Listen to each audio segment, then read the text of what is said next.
நீங்கள் பார்த்து கொண்டிருப்பது உஸ்தாத் மதுரை முஜாஹித் மனம் கவரும் சொற்பொழிவு. இது மார்க்கம் மற்றும் சமுதாயத்திற்கான குரல். அஸ்ஸலாமு அலைக்கும் வரஹ்மத்துல்லாஹி வபரகாத்துஹு. இன்னல் ஹம்துலில்லாஹி நஹ்மதுஹு வ நுஸல்லி அலா ரசூலில் கரீம். அம்மா பஅத். புகழ் அனைத்தும் அல்லாஹ் ஒருவனுக்கு. அல்லாஹுவின் அருளும் அமைதியும் அவனுடைய இறுதி தூதர் முஹம்மது நபி ஸல்லல்லாஹு அலைஹி வஸல்லம் அவர்களின் மீதும் அவர்களின் குடும்பத்தார் மீதும் என்றென்றும் நிலவட்டுமாக. அன்பார்ந்த சகோதர சகோதரிகளே, உலக நாடுகளையும் உலகத்தில் இருக்கக்கூடிய மிக முக்கியமான அனைத்து மீடியாக்களையும் சமூக வலைத்தளங்களையும் கடந்த சில தினங்களாக உலுக்கி கொண்டிருக்கிற ஒரு செய்தி, எப்ஸ்டீன் ஃபைல்ஸ். எப்ஸ்டீன் ஃபைல்ஸ் என்ற ஒரு பிரச்சனை, ஒரு குற்றவாளி மெயில் அனுப்பிய பிரச்சனை இன்று உலக நாடுகளை ஒட்டுமொத்தமாக உலுக்கி கொண்டிருக்கிறது. பல பேரை கவலையிலும் பயத்திலும் ஆச்சரியத்திலும் ஆழ்த்தி கொண்டிருக்கிறது.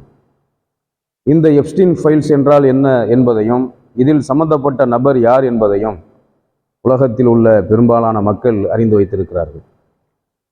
எப்ஸ்டீன் என்ற ஒரு குற்றவாளி 1953ஆம் ஆண்டு ஜனவரி 20ஆம் தேதி அமெரிக்கா நியூயார்க்கில் பிறந்த ஒருவன்தான் ஜெஃப்ரி எட்வர்ட் எப்ஸ்டீன் என்று சொல்லப்படுகிற இந்த நபர்.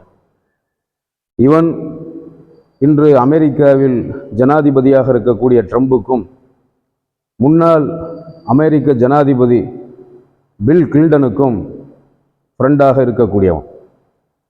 இவனுடைய ஒரு குற்றம், இவன் செய்த ஒரு குற்றம் எப்படிப்பட்ட குற்றம் என்று சொன்னால், மன்னிக்கப்படாத தண்டிக்கப்படக்கூடிய ஒரு குற்றத்தை செய்தவன் இந்த ஜெஃப்ரி எப்ஸ்டீன் என்று சொல்லப்படுகிற இந்த ஒரு மோசமான மனிதன்.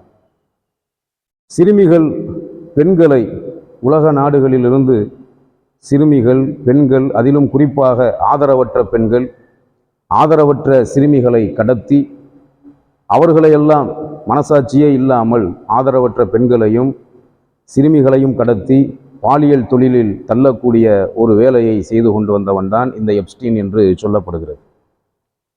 கடந்த 2005ஆம் ஆண்டு புளோரிடா, அமெரிக்காவில் உள்ள ஒரு மாகாணமான புளோரிடாவில் இருக்கக்கூடிய பாம் பீச் என்ற ஒரு பகுதியில் போலீஸ், அங்கு இருக்கக்கூடிய அந்த புளோரிடா பாம் பீச் பகுதியை சேர்ந்த காவல்துறைக்கு ஒரு புகார் வருகிறது. ஒரு குடும்பத்தார், ஒரு தம்பதிகள் தங்களின் 14 வயது மகளை பாலியல் ரீதியாக துன்புறுத்தியதாக இந்த எப்ஸ்டீன் என்ற இந்த மனிதனின் மீது புகார் அளிக்கிறார்கள். இந்த எப்ஸ்டீன் கைது செய்யப்பட்டு 2005இல் கைது செய்யப்பட்டு சில ஆண்டுகள் 2008, 2009 வரைக்கும் இவன் சிறையிலே இருக்கிறான். சிறையில் இருக்கக்கூடிய இவன் மீது பல புகார்கள் வருகிறது. இன்று இந்த எப்ஸ்டீன் உயிரோடு இல்லை என்று சொல்லப்படுகிறது. அதாவது கடந்த 2019ஆம் ஆண்டு வரை 2005இல் முதலில் குற்றச்சாட்டு சுமத்தப்பட்டு குற்றம் நிரூபிக்கப்பட்டு கைது செய்யப்பட்டு ஜெயிலில் அடைக்கப்பட்ட, சிறையில் அடைக்கப்பட்ட இவன் சில வருஷத்தில் ஜாமீனில் விடுதலை ஆகுறான். பிறகு பல பிரச்சனைகள், பல புகார்கள் இவன் மீது வந்து கொண்டே இருக்கிறது. திரும்ப இவன் சிறையிலே அடைக்கப்பட்டு கடந்த 2019ஆம் ஆண்டு நியூயார்க் ஜெயிலில் தற்கொலை செய்து கொண்டு, தூக்குமாட்டி தற்கொலை செய்துவிட்டு தற்கொலை செய்து கொண்டு உயிரை விட்டதாக ஒரு தகவல் வருகிறது. இந்த தகவலுக்கு எந்த ஆதாரமும் இல்லை.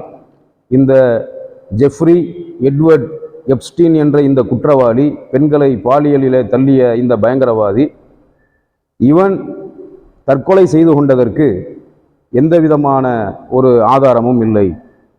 இவன் தற்கொலை செய்து கொண்டான் என்று ஒரு தகவல் தான் வருகிறது. அதற்கு உறுதியான ஆதாரம் எதுவும் இல்லை. அதே நேரத்தில் இவன் உயிரோடு இருப்பதாக, இந்த எப்ஸ்டீன் உயிரோடு இருப்பதாகவும், இவன் இஸ்ரேலில் உயிரோடு நடமாடி கொண்டிருப்பதாகவும் சொல்லப்படுகிறது. இவனுக்கு மொசாத் என்ற ஒரு அமைப்பு உதவி செய்ததாகவும், மொசாத் என்ற அந்த இஸ்ரேலி அமைப்புக்கு இவன் நெருக்கமானவன் என்றும் சொல்லப்படுகிறது. இவனுடைய அந்த பாலியல் வலையில் சிக்கியவர்களையெல்லாம் பார்த்தால் பல நாட்டு ஆட்சி தலைவர்கள், முக்கியமானவர்கள் எல்லாம் இவனுடைய அந்த பாலியல் வலையில, பாலியல் குற்றத்திலே சிக்கியதாக நமக்கு தகவல் கிடைக்கிறது. அதாவது யார் யாரெல்லாம் இவனுடைய வலையில் சிக்கினார்கள் என்று பார்த்தால், மைக்ரோசாஃப்ட் நிறுவனரான பில்கேட்ஸு, மிக முக்கியமான பணக்காரர்களான, செல்வந்தர்களான, தொழிலதிபர்களான பில்கேட்ஸில் இருந்து, எலான் மஸ்கில் இருந்து, இந்தியாவில் இருக்கக்கூடிய அனில் அம்பானியில் இருந்து, அமெரிக்க முன்னாள் ஜனாதிபதி, இந்நாள் ஜனாதிபதி, சில நாட்டு அரசர்கள், சில நாட்டு மன்னர் குடும்பத்தைச் சேர்ந்த இளவரசர்கள் உட்பட பலர் இவன் வலையில் சிக்கியதாக சொல்லப்படுகிறது. நம்ம நாட்டுடைய பிரதமர் நரேந்திர மோடி அவர்களும் சிக்கியதாக சொல்லப்படுகிறது. இஸ்ரேலுக்கு சென்றதை பற்றியும் இவனுடைய மயில் இருக்கிறது என்றெல்லாம் சில தகவல்கள் வந்தது. ஆனால் மோடி அவர்கள் இந்த பிரச்சனையில் சிக்கவில்லை. மோடி அவர்கள் 2017ஆம் ஆண்டு இஸ்ரேலுக்கு சென்றது உண்மை. ஆனால் எப்ஸ்டீன் ஃபைல்ஸில் இருக்கக்கூடியது பொய் என்று நம்ம நாட்டுடைய வெளியுறவுத்துறை அதை மறுத்திருக்கிறது. அப்ப இந்த குற்றவாளி இன்றைக்கு உயிரோடு, கடுமையாக தண்டிக்கப்பட வேண்டிய இந்த குற்றவாளி உயிரோடு இருக்கிறானா, அல்லது இஸ்ரேலில் இவன் உயிரோடு இருக்கிறானா, அல்லது உண்மையில் உயிரை விட்டானா என்று தெரியவில்லை. இரண்டு விதமான தகவல்கள் சமூக வலைத்தளங்களிலே வந்து கொண்டிருக்கிறது. அமெரிக்காவில் உள்ள சில துறைகள் தான் சொல்லுகிறது இவன் தற்கொலை செய்து கொண்டான் என்று. ஆனால் சில சமூக வலைத்தளங்களில் வருகிறது அவன் பாதுகாப்பாக இஸ்ரேலில் இருக்கிறான், தஞ்சமடைந்திருக்கிறான் என்று சொல்லப்படுகிறது. இன்றைக்கு ஒரு உண்மையை நாம் புரிந்து கொள்ள வேண்டும். இதை பற்றி நாம் பேசுவதற்கு என்ன காரணம் என்று சொன்னால், அதாவது உலகத்தில் ஒரு பொய்யான கற்பனை பரப்பப்பட்டு வருகிறது, பரப்பப்பட்டு வந்தது. ஆனால் அது உண்மை இல்லை, பொய் என்று எல்லோருக்கும் தெரியும். லவ் ஜிஹாத் என்ற ஒரு பெயரில், லவ் ஜிஹாத் என்று ஒரு பொய்யான பெயரை இஸ்லாத்தின் எதிரிகள், முஸ்லிம்களின் எதிரிகள், விரோதிகள் கற்பனை செய்து, அதாவது வெளிநாடுகளில் இருக்கக்கூடிய முஸ்லிம் தீவிரவாதிகளுக்கு இஸ்லாத்தில் தீவிரவாதம் இல்லை, இஸ்லாம் தீவிரவாதத்துக்கு எதிரான மார்க்கம், முஸ்லிம்களில் யாரும் தீவிரவாதிகள் கிடையாது. ஒருவன் தீவிரவாதியாக, பயங்கரவாதியாக இருப்பானே ஆனால் அவன் முஸ்லிமே கிடையாது என்பதுதான் இஸ்லாமிய மார்க்கத்தினுடைய அடிப்படை.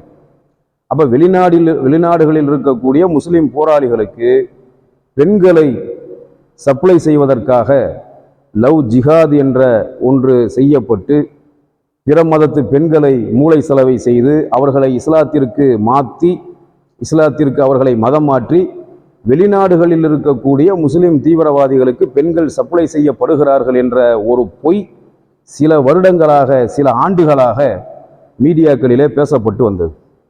இந்த பொய்யை உண்மை போன்று கற்பனையாக சித்தரித்து கேரளா ஸ்டோரி என்ற ஒரு பெயரிலோ, கேரளா ஃபைல்ஸா கேரளா ஸ்டோரியான்னு தெரியல, ஒரு கேரளா ஃபைல்ஸா கேரளா ஸ்டோரியான்னு தெரியல, ஒரு திரைப்படம் எடுக்கப்பட்டது. அந்த திரைப்படத்தை முஸ்லிம்களை கொச்சப்படுத்தி, முஸ்லிம்கள் அல்லாவின் மார்க்கமான, தங்களின் மார்க்கமான சத்திய இஸ்லாத்தை பிறருக்கு எடுத்து வைக்கும் அந்த நற்பணியை கொச்சைப்படுத்தி எடுக்கப்பட்ட ஒரு திரைப்படம் என்று சொல்லப்படுகிறது. அந்த திரைப்படத்தில் எடுக்கப்பட்ட அனைத்தும் பொய், உண்மை இல்லை என்று நிரூபணமானது. ஆனால் இன்னைக்கு இந்த பிரச்சனை வெளியே வந்ததுக்கு பிறகு, எப்ஸ்டீன் ஃபைல்ஸ் என்ற இந்த பிரச்சனை வெளியே வந்து, இந்த பாலியல் குற்றவாளி யார், இவன் தான் உலகம் முழுக்க பல பெண்களை கடத்தி பாலியல் தொழிலில் தள்ளியவன் என்ற இந்த உண்மை நிரூபிக்கப்பட்டு, இவனுக்கு பல நாட்டு அதிபர்களும், பல முக்கியஸ்தர்களும், முக்கியமான தொழிலதிபர்களும், பெரும் பெரும் பணக்காரர்களும் இவனுக்கு கூட்டாளிகளாக, நண்பர்களாக இருந்திருக்கிறார்கள் என்ற இந்த பிரச்சனை வந்ததுக்கு பிறகு, அல்லாஹ்வுடைய அருளால் லவ் ஜிஹாத் என்பது ஒரு பொய், அது கற்பனை. அப்ப இவர்கள், அதாவது முஸ்லிம்களின் மீது, இஸ்லாத்தின் மீது குற்றச்சாட்டை சொல்லக்கூடிய, பொய் குற்றச்சாட்டுகளையும் அவதூறுகளையும் பரப்பக்கூடிய இந்த கும்பல்கள் தான் உண்மையில் பெண்களையும் சிறுமிகளையும் சீரழித்துக் கொண்டிருக்கிறார்கள் என்ற உண்மை வெளிவந்திருக்கிறது. ஒரு பெண்ணுக்கோ ஆணுக்கோ அநியாயமான முறையில் அநீதி இழைத்தால், அநீதி இழைப்பவன் முஸ்லிமாக இருக்க முடியாது. அநீதி இழைப்பவன், அநீதி இழைத்து விட்டால், முஸ்லிமாக இருந்து அநீதி இழைத்து விட்டால் அவன் உடனடியாக இறைவனிடத்தில் மன்னிப்பு கேட்க வேண்டும். அவனால் அநீதி இழைக்கப்பட்ட நபர்களிடம் மன்னிப்பு கேட்க வேண்டும் என்று இஸ்லாம் சொல்லுகிறது. அப்படி மன்னிப்பு கேட்டு, இவனால், ஒரு முஸ்லிமான மனிதனால் ஒருவர் அநீதி இழைக்கப்பட்டு அந்த அநீதி இழைக்கப்பட்டவர் மன்னித்தால்தான் அல்லாஹ் மன்னிப்பான் என்பது இஸ்லாமிய மார்க்கத்தினுடைய அடிப்படை. அப்போ இந்த எப்ஸ்டீன் ஃபைல்ஸ் வெளியே வந்த பிறகு லவ் ஜிஹாத் என்பது பொய், அது கற்பனையாக சொல்லப்பட்டது, எப்ஸ்டீன் ஃபைல்ஸ் என்ற இதுதான் உண்மை என்பதும் இன்றைக்கு சொல்லப்பட்டு இருக்கிறது. இவ்வளவு ஆண்டுகளாக ரகசியமாக பாதுகாத்து வைக்கப்பட்ட எப்ஸ்டீன் ஃபைல்ஸ் இன்னைக்கு வெளியிடப்பட்டது. இன்னைக்கு வெளியே பரவுனதுக்கு என்ன காரணம்னு சொன்னால் அதுக்கும் ஒரு உள்நோக்கம் இருக்கும், காரணம் இருக்கும். அப்போ இதன் மூலமாக லவ் ஜிஹாத் என்பது ஒரு கற்பனை, ஒரு பொய் என்பது நிரூபணமாகி இருக்கிறது இறைவனின் அருளால். உலகம் முழுக்க பல நாடுகளில் பெண்கள், சிறுமிகள், சிறுவர்கள் எல்லாம் கடத்தப்பட்டு இந்த பாலியல் தொழிலுக்கு உட்படுத்தப்படுகிறார்கள் என்பதை நாம் பார்த்து வருகிறோம். இந்தியாவில் கூட கடந்த 2 ஆண்டுகளுக்கு முன்பு பத்திரிகையிலே வந்த ஒரு செய்தி, குஜராத் மாநிலம், பல ஆண்டுகளாக குஜராத் மாநிலத்தை பாஜக ஆண்டு கொண்டு இருக்கிறது. பாஜக ஆட்சி செய்யக்கூடிய ஒரு மாநிலம் குஜராத். அந்த குஜராத் மாநிலத்தில் கூட 40,000 பெண்கள் காணவில்லை என்று வழக்கு பதிவு இருக்கிறது, ஒரு குற்றச்சாட்டு இருக்கிறது. டெல்லியில் எத்தனையோ பெண்கள், சிறுமிகள் காணாமல் போயிருக்கிறார்கள். மும்பையிலே காணாமல் போயிருக்கிறார்கள். தமிழகத்திலே கூட ஒரு சில இடங்களில் பெண்கள், சிறுமிகள் காணாமல் போனதாக வழக்கு பதிவு செய்யப்பட்டிருக்கிறது. இந்தியா முழுக்க பல மாநிலங்களில் பெண்கள் கடத்தப்படுவது, பெண்கள் காணாமல் போவது, சிறுமிகள் காணாமல் போவது, அப்படி காணாமல் போனவர்கள் என்ன ஆனார்கள் என்றே தெரியாமல் இருக்கக்கூடிய கேஸு, வழக்குகள் எல்லாம் நம்ம இந்திய நாட்டில் இருக்கிறது. இந்த 2026 ஜனவரி 1 15 வரைக்கும் நமது இந்திய நாட்டின் தலைநகர் டெல்லி. டெல்லி என்பது இந்தியாவில் மிக முக்கியமான ஒரு பகுதி, தேசத்தின் தலைநகர். தேசத்தின் தலைநகரான டெல்லியில் இன்றைக்கு பாஜக ஆட்சியில் இருக்கிறது. பாஜக தான் இன்றைக்கு ஆட்சி அதிகாரத்தில் இருக்கிறது. ஜனவரி 1 15ஆம் தேதி வரைக்கும் இந்த 15 நாட்களில் 807 பேர் காணாமல் போயிருக்காங்க. மீடியாவில் வந்த ஒரு செய்தி, வழக்கு பதிவு செஞ்சப்பட்ட ஒரு உண்மை. 807 பேர் காணாமல் போயிருக்காங்க. அதில் 508 பேர் பெண்கள், 298 பேர் சிறுமிகள், 298 பேர் சிறுமிகள், மைனர் பிள்ளைங்க, பொம்பளை பிள்ளைங்க, 508 பேர் மேஜரான பெண்கள். மொத்தம் 807 பேர் காணாமல் போயிருக்காங்க. காணாமல் போன சிறுவர்கள், ஆம்பளை பசங்களை எடுத்துக்கிட்டா 191 பேர் காணாமல் போனதாகவும், இது குறித்து 54 வழக்குகள், 54 கேஸ் போடப்பட்டிருப்பதாகவும், வழக்கு பதிவு செய்யப்பட்டிருப்பதாகவும் நமக்கு தகவல்கள் கிடைக்கிறது. அப்போ இந்த 15 நாட்களில் நமக்கு தெரிஞ்ச, வழக்கு பதிவு செய்யப்பட்ட, வெளியில் வந்த செய்தி, 807 பெண்கள் காணாமல் போனதும், 191 சிறுவர்கள் காணாமல் போனதும் இன்றைக்கு கண்டறியப்பட்ட ஒரு உண்மை உலகத்தை உலுக்கி கொண்டு இருக்கிறது. இப்படி இந்தியா உட்பட பல நாடுகளில் கடத்தப்படுகிற பெண்கள், சிறுவர்கள், சிறுமிகள் எல்லாம் தப்பான காரியங்களுக்கு, தப்பான தொழில்களுக்கு பயன்படுத்தப்படுகிறார்கள் என்பதுதான் உண்மை. ஆனால் அதற்கும் முஸ்லிம்களுக்கும் எந்த சம்பந்தமும் கிடையாது. இந்த பெண்கள் கடத்தப்பட்டு பாலியல் தொழிலில் தள்ளப்படுவதும், சிறுமிகள் கடத்தப்பட்டு மனசாட்சியே இல்லாமல் அந்த சிறுமிகளை பாலியல் ரீதியான பிரச்சனைகளுக்கு தள்ளுவதும் யார் என்று பார்த்தால் முஸ்லீம் அல்லாதவர்கள் தான் இதிலே பெருமளவு இதை செய்கிறார்களே தவிர முஸ்லிம்கள் யாரும் இதை செய்ய மாட்டார்கள். அப்போ முஸ்லிம்களின் மீது வீண் பலி சுமத்தப்படுகிறது என்பதை, லவ் ஜிஹாத் என்ற வீண் பலியை சில மீடியாக்களும் இஸ்லாத்தின் எதிரிகளும் வீணாக பரப்பினார்கள் என்ற உண்மை எப்ஸ்டீன் ஃபைல்ஸ் மூலமாக நிரூபணமாக இருக்கிறது. அந்த குற்றவாளி மரணித்து விட்டானா, உயிரோடு இருக்கிறானா? எப்ஸ்டீன் என்ற இந்த குற்றவாளி மரணித்து விட்டானா, உயிரோடு இருக்கிறானா என்று தெரியவில்லை. ஒருவேளை உயிரோடு இருந்தால் அவன் கடுமையாக தண்டிக்கப்பட வேண்டும். அவனால் பாதிக்கப்பட்ட, அவனால் அநீதிழைக்கப்பட்ட மக்களுக்கு நீதி கிடைக்க வேண்டும் என்று இறைவனிடத்தில் பிரார்த்தித்து, இந்த உண்மையை உலகத்திற்கு சொல்வதற்கு நம் எல்லோருக்கும் அல்லாஹ் அருள் புரிவானாக. வாஹிரு தாவானா அனில் ஹம்துலில்லாஹி ரப்பில் ஆலமீன். அஸ்ஸலாமு அலைக்கும் வரஹ்மத்துல்லாஹி வபரகாத்துஹு.